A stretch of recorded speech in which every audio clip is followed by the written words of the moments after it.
The NPA says they've obtained arrest warrants for 2 police officers linked to allegations of corruption in a 47 million rand police tender. One of them is a former provincial police commissioner who has agreed to hand herself over to police on Monday.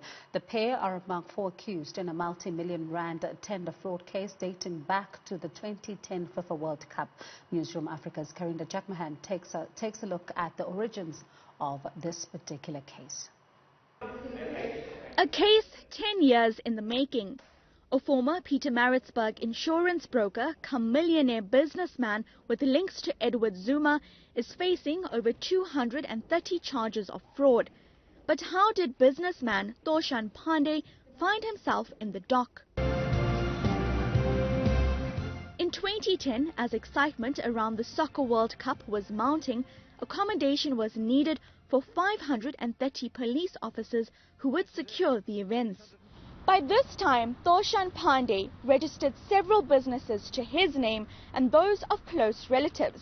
His company, Gold Coast Trading, would become the main entity to receive tenders worth millions from the KZN Police Department.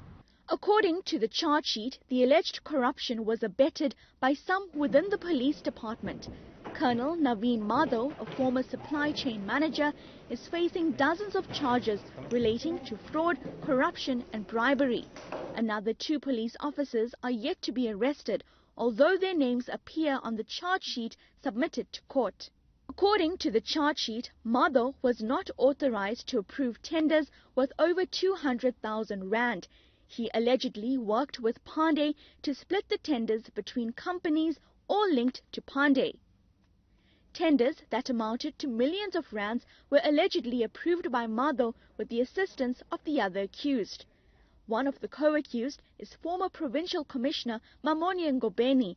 The NPA has told Newzroom Afrika that she is expected to hand herself over to authorities on Monday. The suspicious activity was allegedly picked up by then KZN Hawks head General Johan Boysen. But he claims he was told by the police commissioner at the time, Mamoni Ngobeni, to stop investigations. He detailed these events at the Zondo Commission in April last year. Chair, I was in my dining room when I received a call on my cellular phone from the same provincial commissioner in Ngobeni, and she was very irritated, and she actually shouted at me. She said to me, "Johan, I told you people to stop this investigation." So I said to her, "But General, it has been stopped." And she said to me, "No, what's wrong with you people?" Or words to that effect. And she said, "No, the investigation." So I tried to convince her, no, the investigation had stopped. But investigations continued surreptitiously. Boysen arrested Madhav in 2011 during a sting operation when Madhav offered him a bribe to stop the investigation.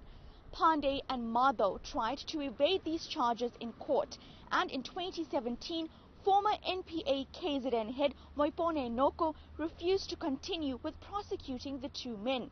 But a year later, Sean Abrahams, the then head of the NPA, dismissed Noko's ruling and proceeded with prosecuting Pandey. This ruling was upheld again at the Pietermaritzburg High Court last month.